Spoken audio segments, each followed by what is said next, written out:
Muito bem, um bom dia a todos. Vamos dar início ao sexto encontro do nosso curso de tópicos especiais em programação. Continuamos o processo que a gente iniciou o semestre, que é a exposição das primitivas geométricas. A gente está avançando aí das primitivas geometricamente mais simples, né, para as primitivas mais sofisticadas. E hoje a gente passa numa etapa intermediária. Vai ser uma exposição um pouco mais tranquila do que as anteriores. A quantidade de conteúdo é muito menor, né? E os quadriláteros que se seguem aos triângulos da semana passada são polígonos que têm um lado a mais em relação aos triângulos, mas a gente não vai ver tantos resultados interessantes relacionados aos quadriláteros, porque o triângulo, que é um polígono especial por ser o mais simples deles e ter todas aquelas características notáveis que vimos no encontro passado, dos quadriláteros em diante já vale você pensar em abordagens mais gerais, que valem para todos os polígonos, em vez de a gente ficar especializando algoritmos para polígonos de 3 lados, depois algoritmos para 4, 5 e assim por diante, né? Então, exceção feita para o triângulo, a ideia é que agora que algoritmos que... Professor, não está compartilhando a tela. É porque eu não tinha compartilhado, né? Eu estava fazendo essa introdução aqui, mas já vou deixar pronto aqui para vocês. Obrigado pelo recado de toda maneira.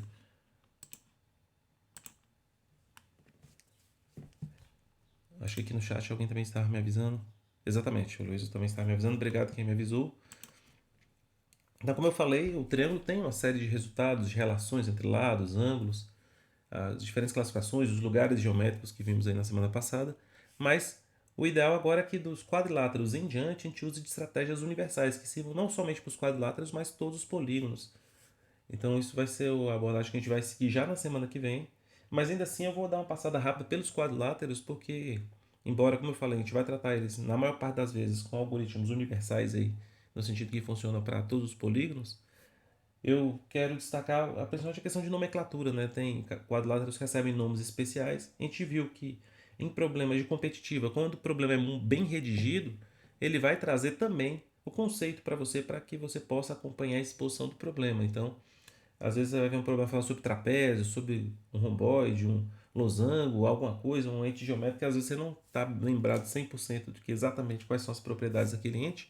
Vai ter uma nota de apoio, às vezes vão depender do juiz botar um link aí para a Wikipedia, para algum lugar para você se interar sobre mais sobre aquele ente geométrico, só que o fato de a gente necessitar parar no meio do contexto para ler sobre um conceito, como é que seja para relembrar, isso nos toma um tempo precioso, né, que você poder estar investindo aí na escrita da solução do problema, no entendimento do problema em si, né? Então, se você já tiver pelo menos uma noção breve do que qual é a nomenclatura padrão dos quadriláteros, você pode saltar essa etapa de entendimento das propriedades fundamentais daquela figura e partir direto para a solução do problema. Então, o encontro de hoje vai mais nesse sentido. Como eu falei, vai ser menos denso do que os anteriores, mas é uma pausa e um refresco, uma etapa intermediária aí da nossa caminhada. Estamos se aproximando de 50% do curso. Vocês devem ter visto que eu atualizei os rankings da disciplina, já temos inclusive colegas que já estão com os critérios todos aceitos, né? Já tem mais 40% das listas até então, conseguiram já fazer 3 ou mais eventos no Codeforce, então já estão qualificados a ter a pré-menção do ranking. Então, para esses colegas, basta agora que eles mantenham esse índice de 40 ou mais por cento das listas feitas para que eles possam ser pré-aprovados aí antes mesmo da prova número 1, nosso curso. Importante notar que as listas são 15, as listas duram uma quinzena, né? 15 dias a partir do dia que elas são abertas. As listas são sempre abertas ao meio-dia do sábado. Então hoje a gente abre mais uma lista, a lista de número 5. A lista número 2 e a lista número 1 já foram encerradas, já passaram o prazo dela. A lista de número 3 vence amanhã, se eu não estou muito enganado. E assim vai ser. Todo domingo fecha uma lista, todo sábado abre uma nova. As listas estão sempre no VidJudge.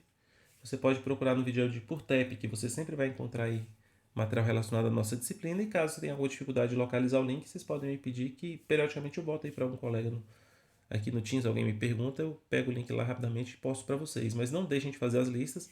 Se você já tiver perdido uma ou outra, não faz muita diferença no cômputo geral, porque faremos mais de 100 exercícios ao longo do semestre, né? Para 40%, você tem que fazer em torno de 40. Se você está fazendo todas as semanas e você faz sempre os 4 primeiros, você vai atender o critério. Os 2 primeiros são exercícios iniciais do Etcode Beginner, todos vocês são capazes de fazer. O terceiro e quarto são problemas do Codeforces com 1000 ou menos de dificuldade. Então, também com um pouquinho de esforço ao longo da semana dá para fechar esses 4. Daí por diante a coisa vai escalando em dificuldade até os últimos que são mais complicados, mas se você conseguir fazer os 4 primeiros, você vai atender naturalmente o critério das listas. Essa é a conta que eu fiz. Se tiver um pouquinho atrasado, faz um pouco a mais. Está mantendo os 40%, tá excelente. Está um pouco adiantado, melhor ainda. Já fecha a fatura o quanto antes, tá certo? Muito bem, pessoal. Depois dessa breve introdução, alguém quiser fazer uma pergunta, basta sinalizar aí no chat ou, de repente, levantar a mão aí que eu já posso responder imediatamente. Se não houver nenhuma dúvida, eu vou passar aqui para os quadriláteros. E um último recado que eu tinha me esquecido, esse é importante. Hoje o contest é mais uma vez um contest do Etcode. A gente está agora realmente dando sorte de que o Etcode voltou a botar os beginners no sábado, né? Ele estava botando os contests regulares no sábado e o contest beginner no domingo.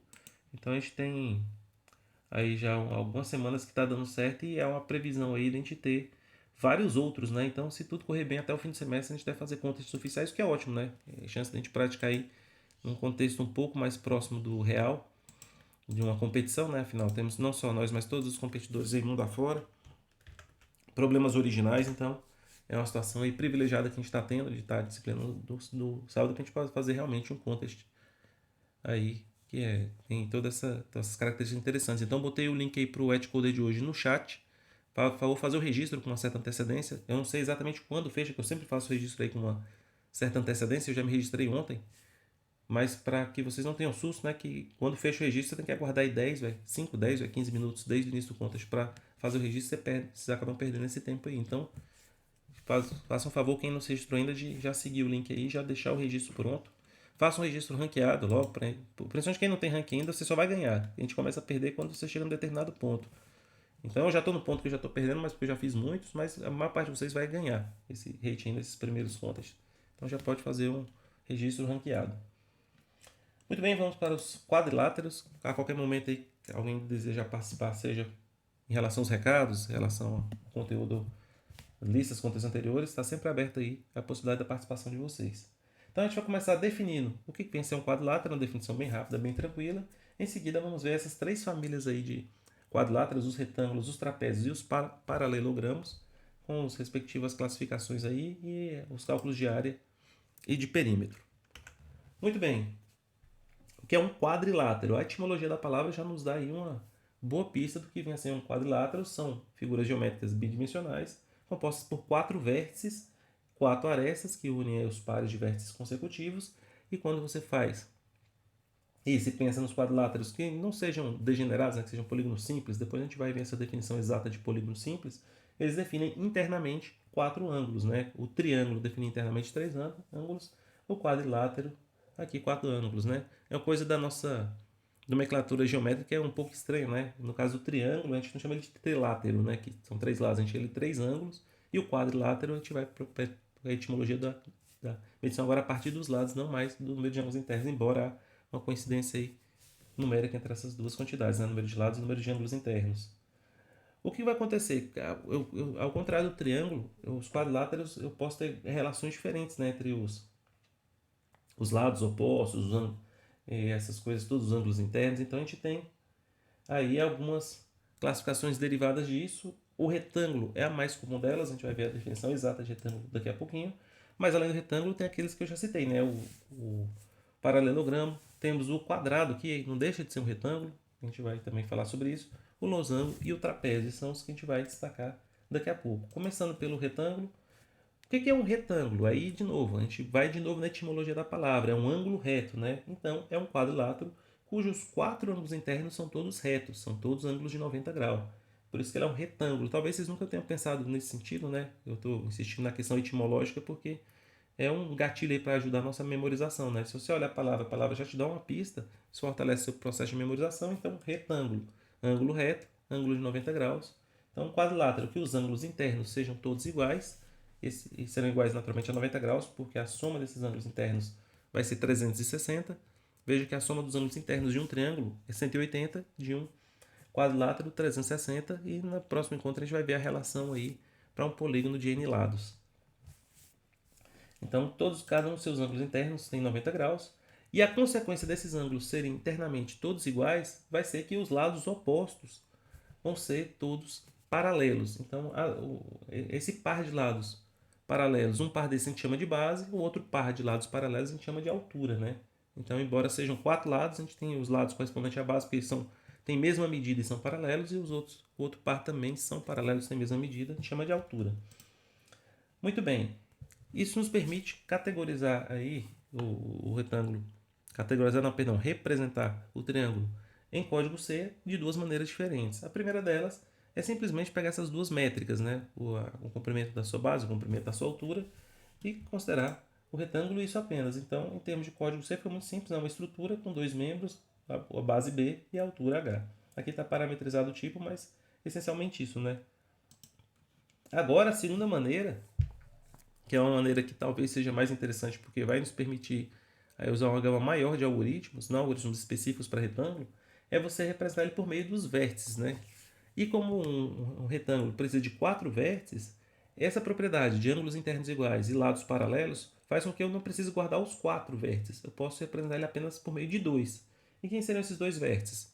Pode ser qualquer um par de vértices opostos. Então, se eu tenho um vértice e o vértice oposto a ele, seja o inferior esquerdo com superior direito, ou o contrário, né? O superior esquerdo com inferior direito. Basta que os dois vértices sejam opostos. Isso é suficiente para caracterizar um retângulo, desde que, isso é importante, ficou subentendido nesse texto meu aqui, mas que eu vou falar para ficar explícito para vocês, é suficiente que sejam dois vértices apenas, desde que a base e a altura sejam paralelos aos eixos ordenados, ou seja, o retângulo está posicionado de tal forma que os seus lados são paralelos aos eixos ordenados, o x e o y.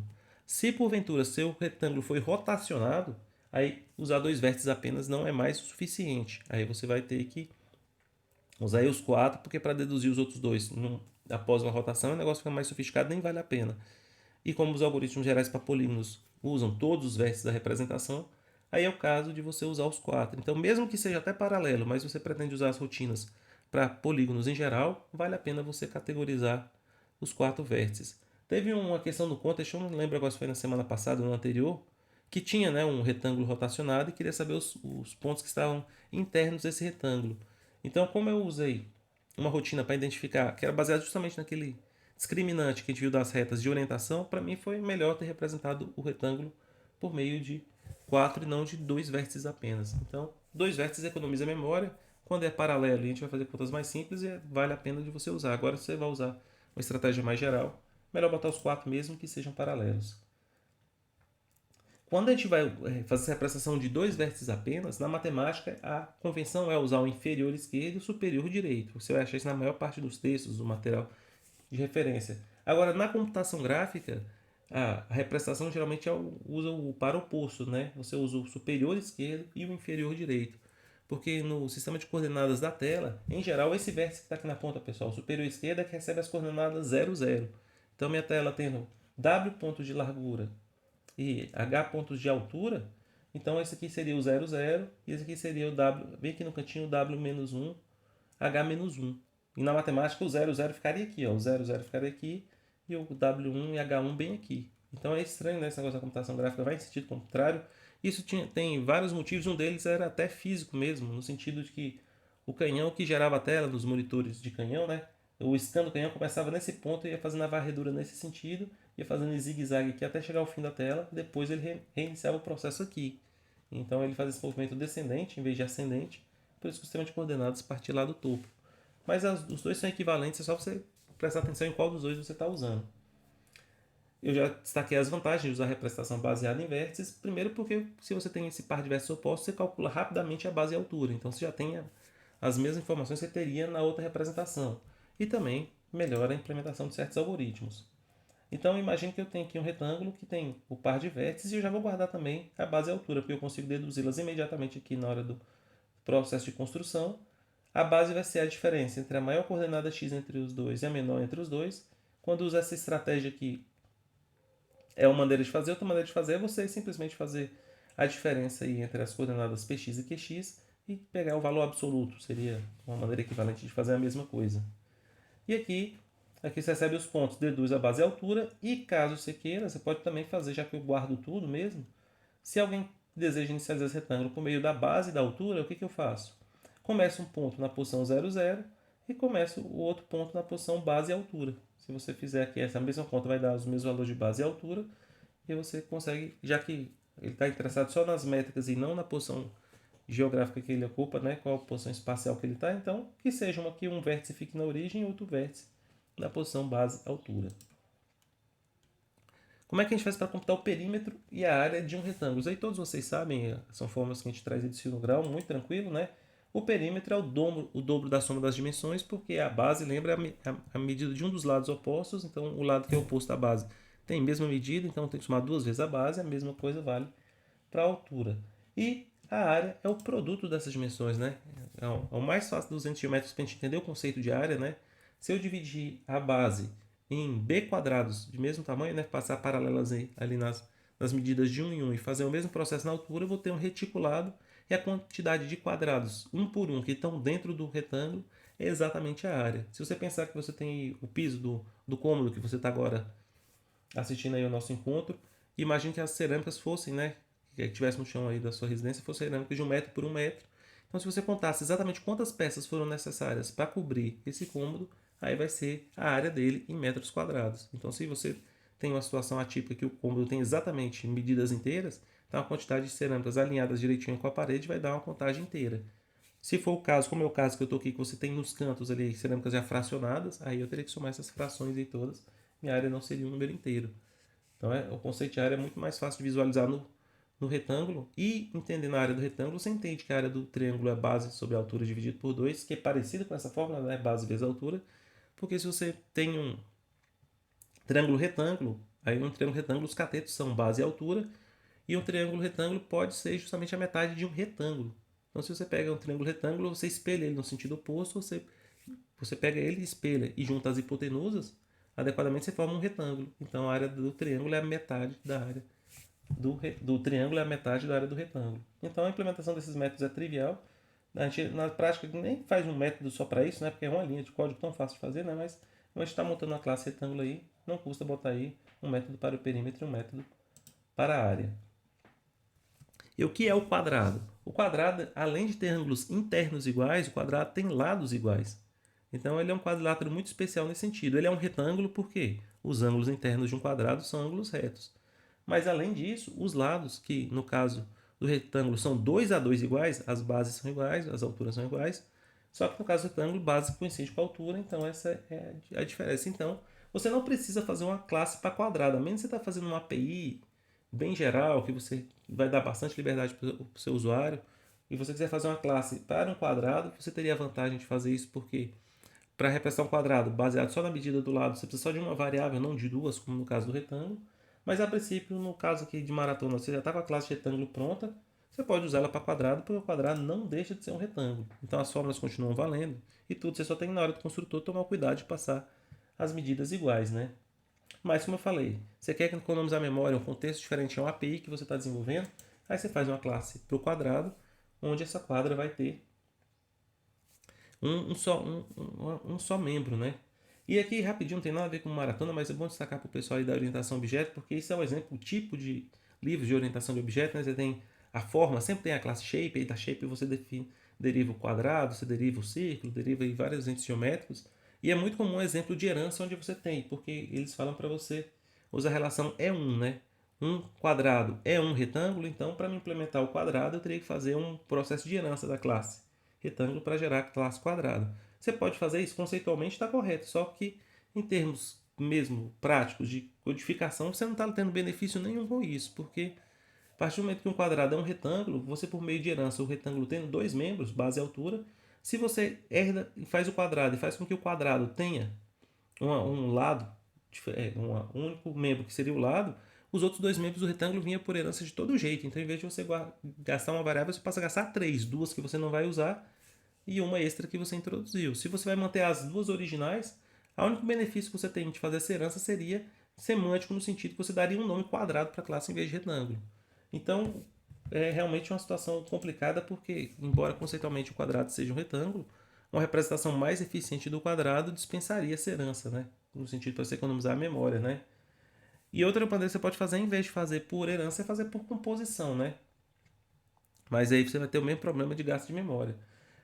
O que você pode fazer também, no pior caso, já que você vai fazer uma composição ou por herança, você vai herdar esses dois membros de todo jeito, você pode fazer é usar o próprio retângulo em vez de usar o quadrado. Como eu falei, isso vai dar o mesmo resultado prático. A vantagem de nomear quadrado é simplesmente você poder chamar de quadrado um retângulo, né? E em algumas linguagens, como C++, o Haskell, você pode simplesmente usar um alias, né? Falar, olha, quando estiver falando quadrado, na verdade é retângulo. Relaxa, não tem problema, eu estou falando de retângulo. Mas, de novo, se você quiser um método que pega o lado do quadrado, que é uma especialidade, aí sim justifica herança ou composição, mas lembrando sempre que em termos de memória, nenhuma dessas duas abordagens é muito eficaz no sentido que você vai ter uma informação entre os seus dois membros que vão estar sempre idênticos, né? Você está perdendo em termos de memória.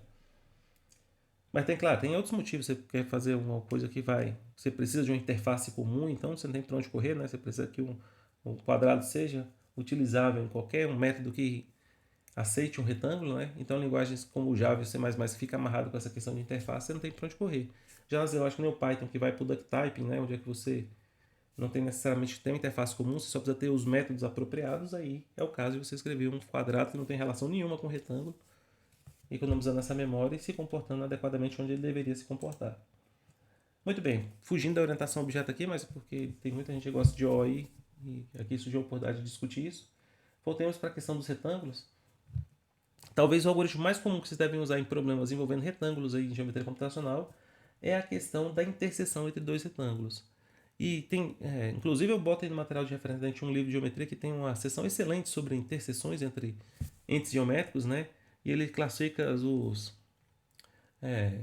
a questão das interseções entre retângulos entre duas famílias, né? Que é a AABB e a OBB, acho que é a OBB a outra, né? Mas a ABB é só uma sigla para que o bound box, né? O BB de bound box está alinhado com os eixos, aí onde vem o AA, né? Então é o caso que eu vou mostrar aqui para vocês, o caso onde ele está rotacionado, aí já é melhor, em vez de usar uma rotina específica para retângulo, a gente vai usar para polígono que a gente vai ver mais adiante. Mas existe um OBB que é uma especialização justamente quando o retângulo está rotacionado. Mas ele é o seguinte, imagine que você tem dois retângulos, esses retângulos têm lados paralelos aos eixos ordenados, é o aligned axis aí que eu estou falando, o AA.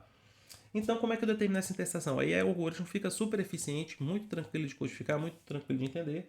O que eu vou fazer? Em vez de calcular a interseção bidimensional entre os dois retângulos, eu faço as projeções, as sombras dos retângulos nos eixos ordenados. E faço as interseções dessas pares de sombras. E as interseções entre as sombras seriam a base e a altura desse retângulo de interseção quando há naturalmente uma área de interseção aí maior que zero, né? Entre os dois retângulos. Então, o legal de você fazer esse processo de espelhar nos eixos, mesmo em rotinas mais sofisticadas, ela pode ser uma etapa de pré-processamento. Para você já descartar, já de antemão, a possibilidade deles terem interseção, principalmente quando as figuras não se interceptam, você descobre isso muito rapidamente porque as sombras não se tocam, né? Então, quando você tem dois retângulos, você projeta, por exemplo, as sombras deles no eixo X. E o que seria essa sombra? É simplesmente você pegar só as coordenadas X dos pontos, né? Pega os dois vértices da base ali, pega as duas coordenadas X, você determina o intervalo em X, que seria a sombra. Literalmente, se você pensar que o Sol batesse ali perpendicularmente ao X, que sombra eles projetariam lá no eixo.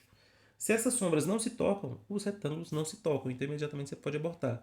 Se essas sombras se tocam no X, você ainda não tem garantia. Deixa eu até desenhar essas coisas, porque falando talvez seja difícil de visualizar. Deixa eu abrir aqui um editor visual aqui que vocês vão entender exatamente o que eu estou falando. Aqui, deixa eu passar ele para cá. Aqui eu tenho uma figura de desenho retângulo, vai ficar certinho. Imagine, deixa eu só... Não lembro se é F, Ctrl Shift F, é isso mesmo. Deixa eu só mudar a cor de preenchimento aqui. É porque eu não desenhei ainda. Deixa eu pegar um primeiro retângulo aqui. E mudar a cor dele porque fica ruim de enxergar. Imagina que eu tenho esse primeiro retângulo aqui e um segundo retângulo aqui. Deixa eu mudar a cor dele para eles não ficarem idênticos. Cadê uma cor aqui esverdeada? Pronto. Então, nesse primeiro caso aqui, eu tenho esses dois retângulos. O eixo Y está paralelo aqui, essa minha régua lateral aqui, e o eixo X paralelo a essa régua lateral. Então, se eu fizesse as projeções da sombra, a sombra seria nesse sentido aqui, daqui para cá, no eixo X aqui também. Então, deixa eu pegar aqui preto de novo, pelo menos bem perto de preto. Se eu fizesse a projeção à sombra, vai ficar certinho aqui, mas isso não é importante. Eu teria uma sombra bem aqui assim, ó, desse primeiro retângulo lá de cima. E uma segunda sombra aqui de baixo. Ficou muito grande aqui. Uma segunda sombra aqui embaixo. Então essas sombras aqui não se tocam, naturalmente esses dois triângulos não se tocam. Então rapidamente eu conseguiria abortar esse problema. Mas imagine que eu tivesse esses triângulos aqui nessa situação. Ó. Nessa situação, essa sombra aqui estaria bem aqui. Ó. Então, as duas sombras têm interseção, e interseção seria justamente isso aqui, a interseção de intervalos. Fala, então, se isso acontece, esses retângulos podem vir a se tocar. Se eles podem vir a se tocar, eu tenho que avaliar agora as sombras deles no eixo Y. Então, a sombra deles no eixo Y seria essa, a sombra no eixo Y deles aqui seria essa. Você fala, opa, então eles não se tocam, porque embora essas sombras aqui coincidam, elas não coincidem nesse sentido. Pode acontecer o contrário. Imagina esses daqui, ó, essa situação. Aqui agora as sombras no eixo Y se tocam, mas as sombras no eixo X não. Então também não se tocam. E quando há interseção entre eles, vejam vocês que acontecem as interseções nas sombras. Ó. As sombras aqui se interceptam. O lado desse triângulo aqui é porque não ficou certinho a minha sombra, mas o lado desse aqui seria o quê? Esse ladozinho aqui, ó, seria justamente esse intervalo de interseção entre ambos aqui. E essa base aqui seria o intervalo de interseção entre esses dois aqui.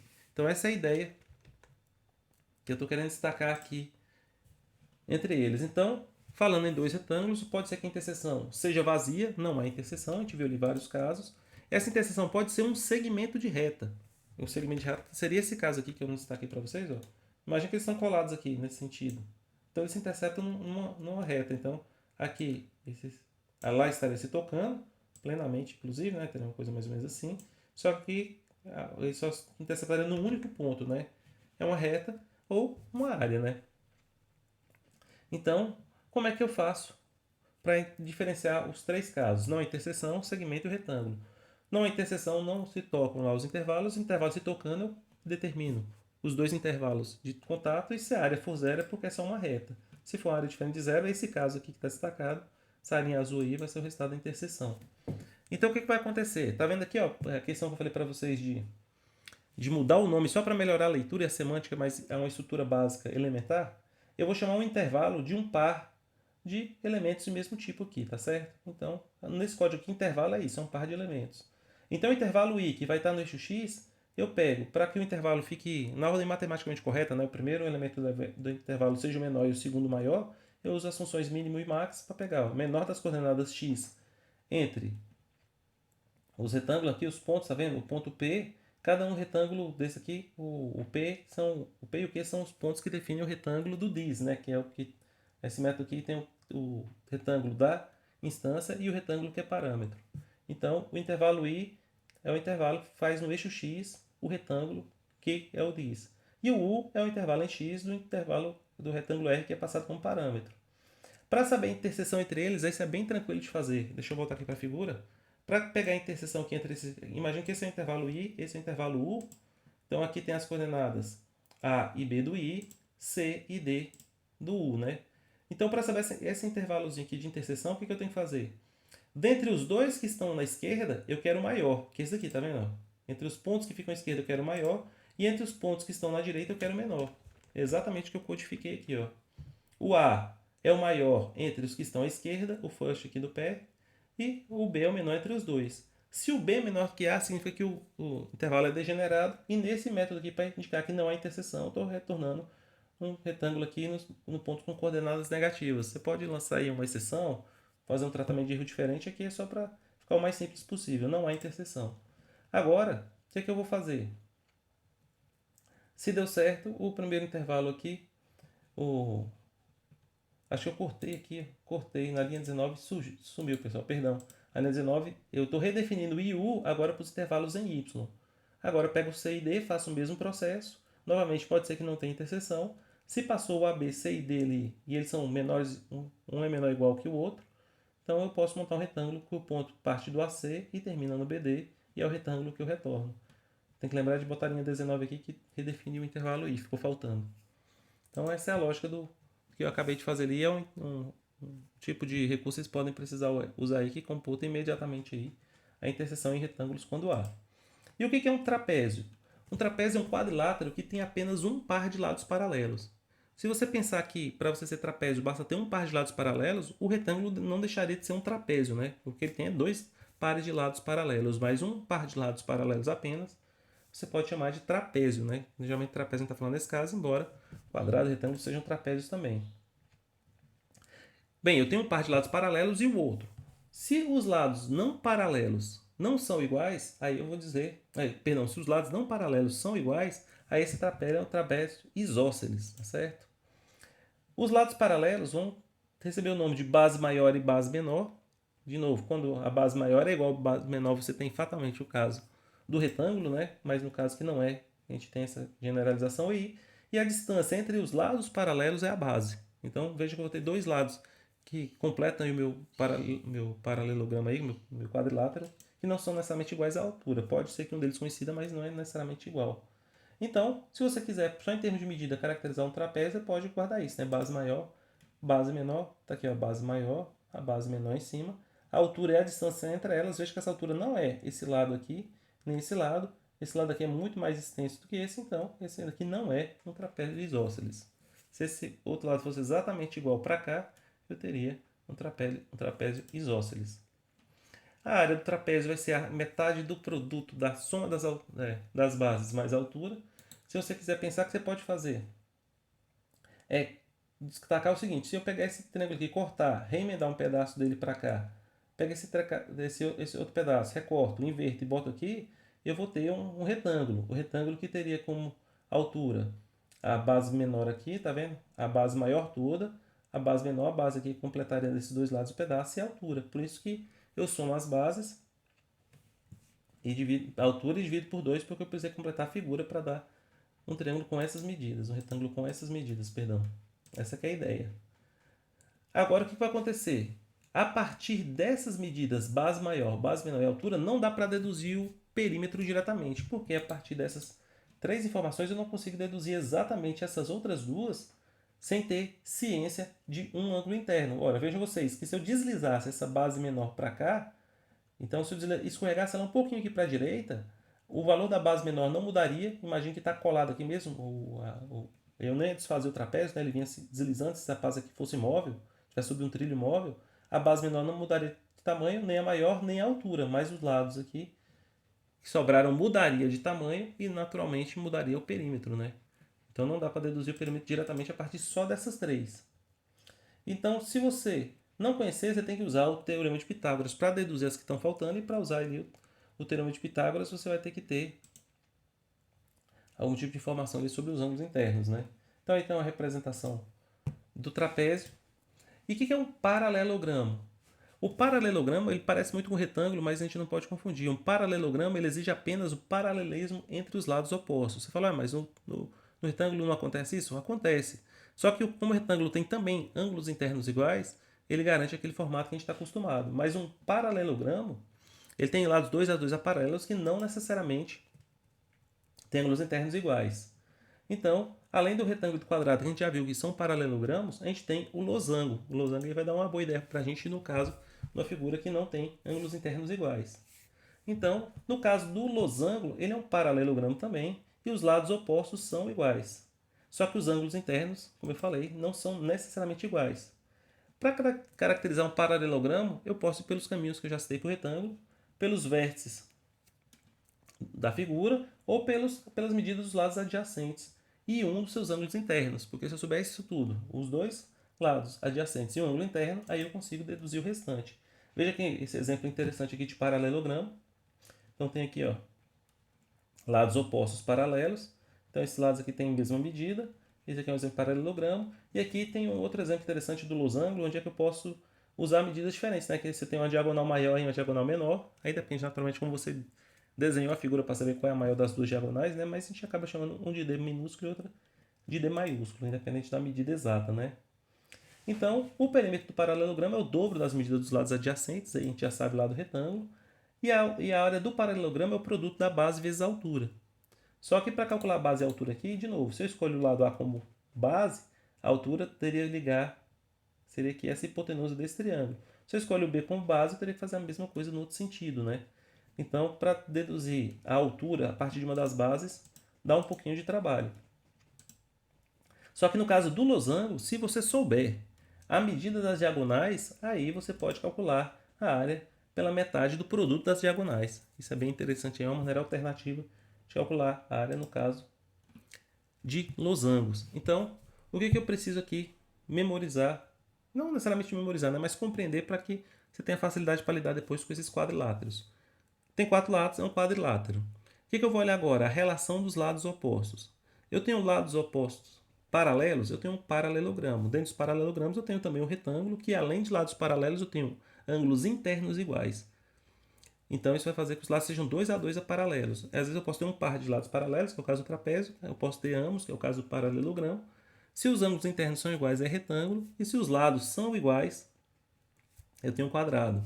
O losango aqui que a gente viu agora há pouco, deixa eu voltar rapidinho aqui nele.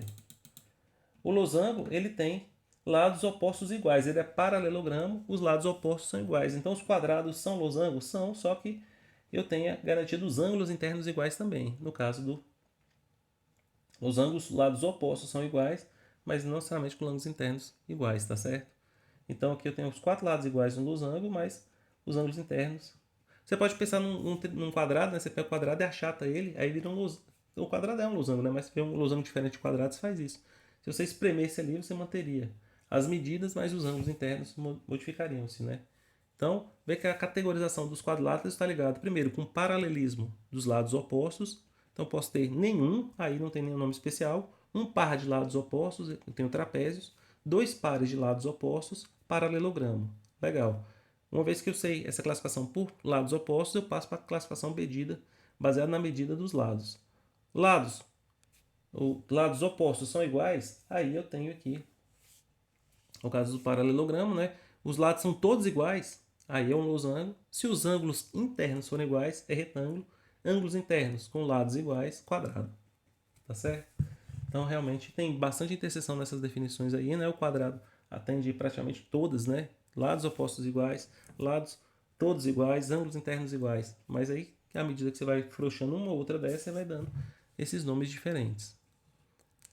Certo, senhores e senhores? Então, bastante tranquilo, uma abordagem bastante conceitual, que, como eu falei, a gente falou mais sobre a área e perímetro, mas aquelas relações que a gente fez. Ué, como é que eu sei que um ponto está ou não contido num quadrilátero? Como é que eu faço a interseção do quadrilátero com uma reta? Isso tudo a gente vai ver com uma abordagem um pouco mais universal, que vai servir não somente para os quadriláteros, mas também para os polígonos com 5, 6, 10, 20 lados. E esses algoritmos vão se aplicar naturalmente aqui nos quadriláteros também. Então a gente não vai especializar para eles em particular, sendo que a gente tem essa abordagem aí de propósito geral para fazer. Certo, pessoal? Aberto para perguntas. Alguém quer fazer alguma colocação, alguma pergunta a respeito desse conteúdo? Até esse momento, não necessariamente só de quadriláteros. Quando você se manifesta, eu vou pegar um gole d'água.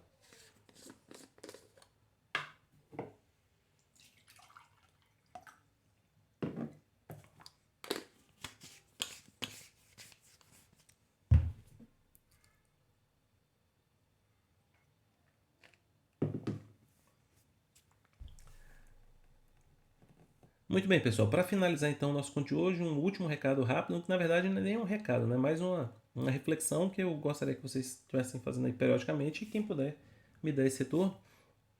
Nosso semestre serão 16 semanas. Dessas 16 semanas, a gente vai ter as duas últimas relativas à avaliação, né? A prova e o quanto a dimensão mais. Então seriam 14 encontros sobre a parte conceitual teórica, e um desses encontros cai no feriado, né? Que vai ser justamente na época da Páscoa, né? Tem a sexta-feira da Paixão, a Páscoa e o sábado de Aleluia a gente não tem aula. Então são 3 encontros, hoje é o sexto, então a gente está naturalmente na metade ali da parte teórica, né?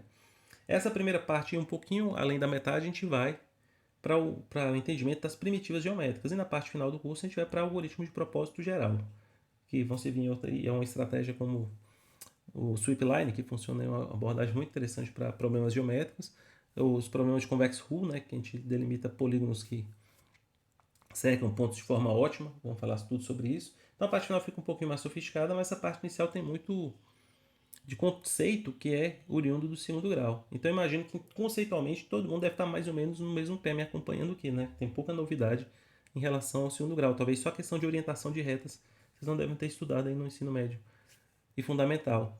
Agora, traduz isso para código C, que são elas, né? Quem está fazendo as listas, está fazendo os contas, está percebendo que a geometria, quando a gente vai para o aspecto computacional, vem os problemas de ponto flutuante, vem a questão da representação adequada do ente geométrico, vem com a questão de você estabelecer ali propriedades geométricas do problema que você possa derivar os resultados que você precisa. Então, precisa de muita prática, né?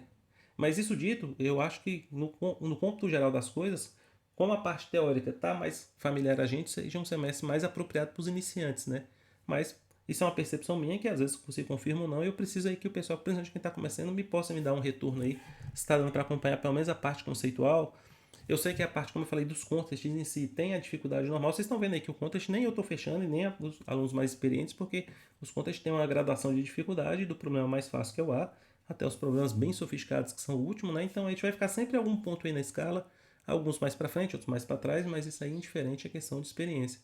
Então, o pessoal que está começando, principalmente esse semestre agora, puder me dar um feedback depois, podem mandar mensagem no Teams, vocês podem levantar a mão se quiserem também falar publicamente aqui via áudio, não tem problema nenhum. De novo, que eu preciso desses retornos para ir calibrando o curso. E da mesma forma, o pessoal mais experiente, como eu tentei fazer um semestre um pouco mais adequado para a pessoa que está começando agora, às vezes estão sentindo falta de alguma coisa um pouco mais sofisticada, e vocês podem me dar esse retorno que a gente tenta procurar sempre esse balanço. Vamos ver a primeira manifestação do Gabriel Costa. Bom dia, Gabriel, pode falar. Professor, bom dia. Eu estou com uma dúvida no conteúdo. Eu estava estudando conteúdo passado e Perfeito. eu não consegui entender a orientação de ponta e reta. Tipo, Orientação de eu ponta e consegui reta? entender o que significa e como calcular, né? Mas eu estou Perfeito. com uma dúvida de como demonstrar isso. Ah, de como demonstrar De- isso? Aham, Tá, ok. Então você entendeu o que é, você sabe calcular, mas a questão é conceitual. De onde veio aquela expressão do determinante, é isso? isso, Perfeito. Então vamos lá, isso. vou te dar uma pista aqui de como faz a demonstração. Eu não vou fazer ela completa para a gente não perder o contexto, né? Mas acho que você vai conseguir Tá, deduzir a partir do ponto que eu estou aqui. Então vamos desenhar aqui inicialmente três pontos: o ponto P, um ponto Q e um ponto R que está para cá. Então a ideia aqui, Gabriel, é fazer o seguinte: a orientação de retas, como você sabe, você vai pegar uma reta que passa aqui por P e Q e ela divide o plano em dois semiplanos, né?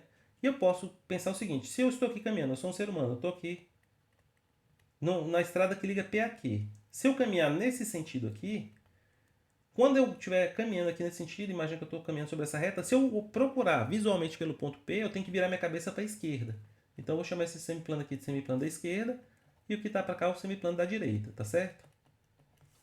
Mas são dois semiplanos distintos que qualquer reta corta o plano em dois semiplanos. Então a orientação é justamente saber o seguinte: dados P, Q e R, onde é que estará o R quando eu fizer essa caminhada do sentido do P até Q? Veja que se eu estiver voltando aqui de Q para P, aí agora eu tenho que olhar para a minha direita, porque a orientação mudou, né? No caminho que vem daqui para cá, a orientação muda, o ponto R agora está à minha direita e aqui seria a minha esquerda, né? Então a orientação depende do sentido do par inicial de pontos. Para você poder traduzir isso aqui, o que o Gabriel perguntou, pessoal, que ainda pode estar acompanhando o que ele está perguntando, eu posso determinar isso por meio de um determinante. Estou tentando desenhar a linha reta, mas acho que a posição da mesa aqui não está me ajudando.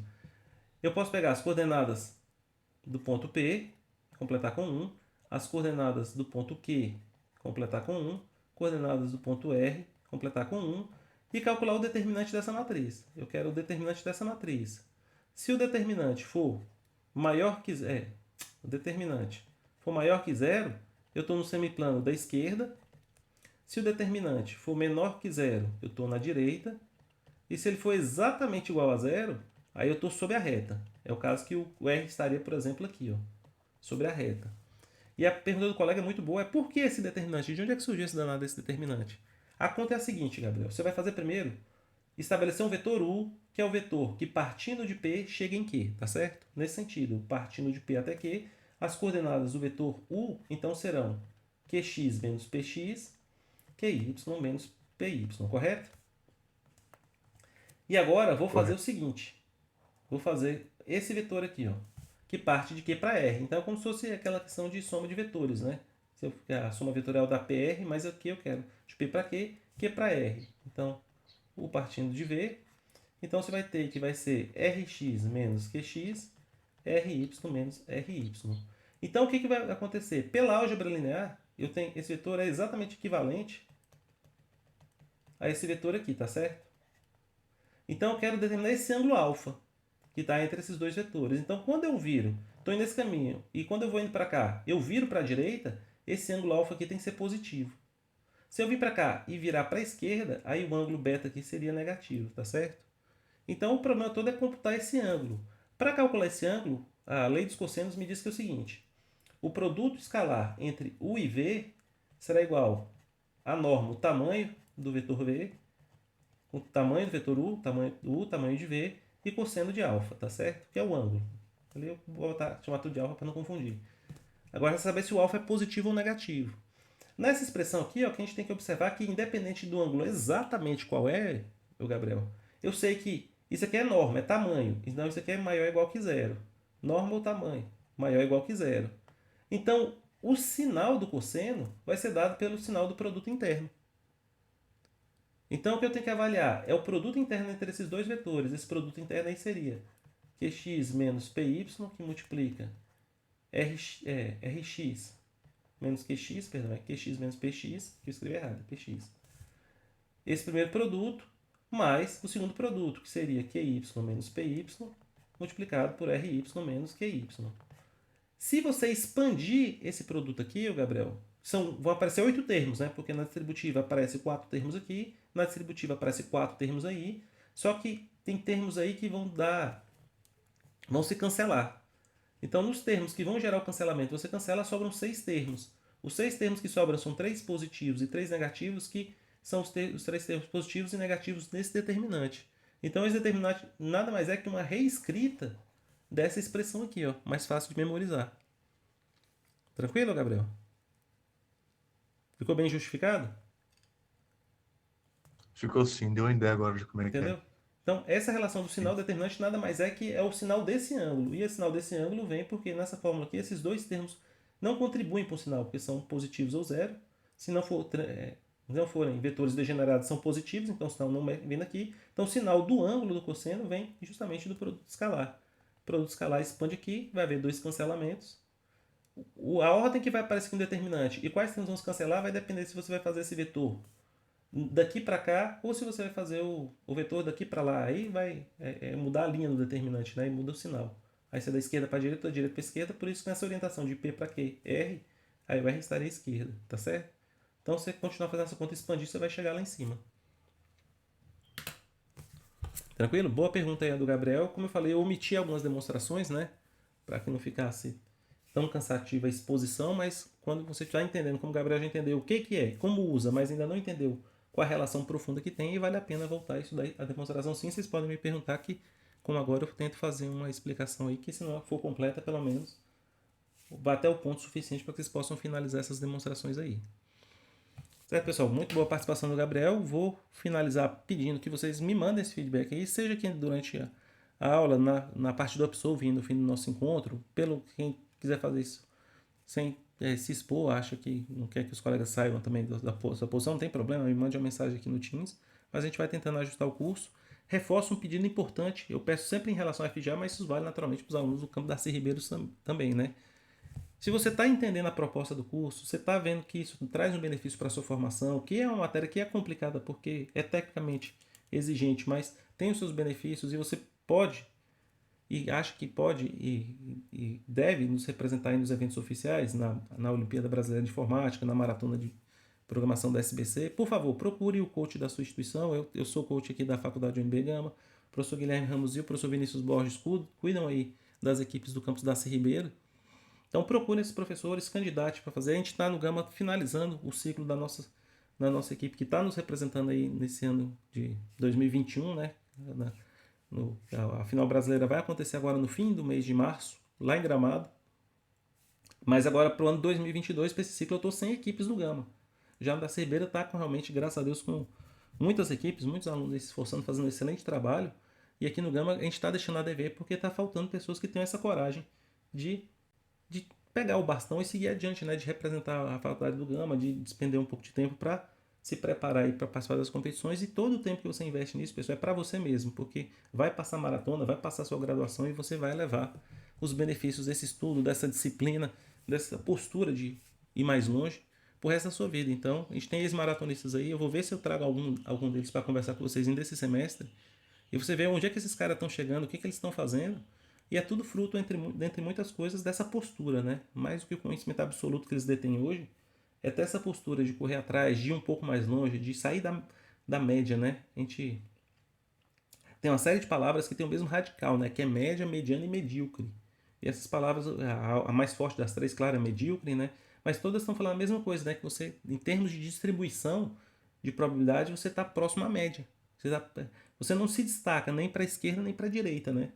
Então isso é muito importante, né? Se você tem intenção, você quer ir além, você quer se afastar da média no sentido positivo, né? De se destacar positivamente, você sai dos 50% ali medianos para sair para 70, 80, 90%, para entrar na 2, 3 desvios da média, né? Para você ser bastante diferenciado em relação aos demais. Em termos de preparo, de formação, mesmo você tem que fazer por onde e esse preparo parte do que vocês estão já fazendo, vocês já estão aí naturalmente no caminho correto, estudando um sábado de manhã, né? Uma matéria complicada dessa, só essa postura de estar aqui conosco já é excelente. Então, se você quiser conjugar essa sua postura já legal de agora com essa possibilidade de você nos ajudar na maratona, e tem colegas que nos ajudam participando como competidores, tem gente que trabalha no treinamento dos iniciantes, que tem gente aqui no chat que está fazendo esse bom trabalho aí, de ajudar a gente com o treinamento dos iniciantes para o UBI, para quem que está querendo fazer essa ponte, tudo é positivo aqui para vocês, para a nossa universidade e para o desenvolvimento da nossa região centro-oeste aqui no que diz respeito à programação. Então se sensibilize aí, veja se você pode nos ajudar, eu preciso formar uma equipe, vai ser muito estranho se a gente chegar em setembro, outubro, não sei exatamente quando vai ser a desse ano, mas é por ali, setembro para outubro, a primeira fase de 2020, a gente não tem uma equipe para escrever do Gama. Realmente vai ser lamentável pela história que a gente teve nesses últimos 10 anos, né? Então não deixem isso acontecer, por favor. Eu não posso passar desse ponto, né? Eu só vim até esse ponto, que é de treinar, de fazer a disciplina, de fazer tudo que eu posso ao meu alcance, de fazer os eventos que a gente faz no DF, de treinar vocês, de fazer questões, de participar dos contests, de fazer absolve, mas se inscrever e competir, infelizmente eu não posso, que minha idade não permite, né? Nem minha idade, nem minha posição enquanto docente. Então eu preciso de 3 jovens valentes aí, 3 moças e rapazes que estejam valentes o suficiente para levar essa bandeira adiante, como os seus colegas que os antecederam nesses últimos 10 anos o fizeram, né? E espero que continuem fazendo aí nos próximos anos. Então, por favor, alguém se sensibilize com essa nossa situação. Ficar sem equipe para o Gama vai ser terrível. E uma consequência direta que pode acontecer disso é o Gama sem equipe e a gente perder a disciplina de TEP, né? Porque o professor Edson vai ficar dando aula de TEP todos os sábados, se a gente não vai ter uma equipe da FGA. Daqui a pouco eu vou dar aula de APC, de OO, de estrutura de dados, é uma coisa que o curso vai ter essa demanda, que sempre tem, e a gente perde essa possibilidade de estudar programação competitiva. Então, sensibilizem-se, por favor, e eu gostaria muito de ter pelo menos uma equipe sair dessa turma aqui. Oi, Gabriel, pode falar. Oi, professor. Eu tenho vontade de participar de maratona de competição nesse sentido, né? Isso. Só que eu fico com um pouco de receio porque eu ainda não me acho tão bom assim para participar desse tipo de competição. Mas, Gabriel do céu, se você não pense assim, meu jovem. Se eu pensar assim, se eu sou bom para fazer uma coisa, você não podia nem estar dando aula no curso de engenharia de software, eu sou matemático. Se partir dessa mentalidade, eu nem devia estar aqui trabalhando com vocês, né? Porque que é o atrevimento do camarada. O camarada é matemático, com doutorado em elétrica e está dando aula para o curso de software. Eu sei que esse pensamento passa na cabeça de todos nós, Gabriel. É por isso que eu falo que a postura tem que ser uma postura meio de coragem mesmo, porque a gente sempre vai estar devendo, porque o conhecimento a gente nunca detém ele na íntegra, né? Você já deve ter ouvido falar da síndrome do impostor, né? A gente acha que não é qualificado para fazer uma determinada tarefa. E às vezes uma pessoa que é menos qualificada que a gente vai lá e assume e faz. A vaga que seria nossa, a gente teria 100% nunca ninguém tem tudo, né? Mas a gente nos candidata achando que está quem e alguém que está muito mais atrás que a gente teve essa postura de falar, bem, eu vou lá encarar o desafio e faz. Então, Gabriel, se você tem a vontade, você já tem o que precisa. O conhecimento a gente desenvolve com o tempo, tá certo? Tá Então, certo. não pense assim não, como eu te falei. Se eu pensar, se um dia eu parar para pensar, rapaz, o que eu estou fazendo, eu paro. Porque minha formação é para dar aula de cálculo, de aula, né? Minha formação de graduação ao menos é essa, né? Tá certo, Gabriel? Pensa aí com carinho, se você representar o Gama, eu vou ficar muito satisfeito. Agradeço a manifestação e veja, não é uma bronca sua, é só um apelo aqui para você e para os colegas para a gente superar esse pensamento que é comum, demais a conta, né? A gente vê a magnitude do desafio e pensar realmente eu ainda não estou preparado, mas nunca a gente está. A verdade é essa. A gente acaba encarando certos desafios e é até bom, né? Porque um desafio além, entre aspas, da nossa capacidade, só a tentativa de encará-lo vai levar a nossa capacidade mais adiante. Certo, pessoal? Vou encerrar então aqui a gravação dessa primeira parte, porque faltam exatamente 2 minutos para o nosso contest. Acabei que eu nem vou pegar meu café aqui agora, vou ter que pegar o café durante o contest. Vou interromper a gravação aqui do Teams e também a gravação local. A gente faz o contest, às 11 horas a gente volta para o Absolve. E não deixem de voltar para o Absolve, tá, pessoal? É importante que a gente tente discutir essas questões aí depois de tentar elas agora há pouco. Tá bem? A gente retorna então às 11.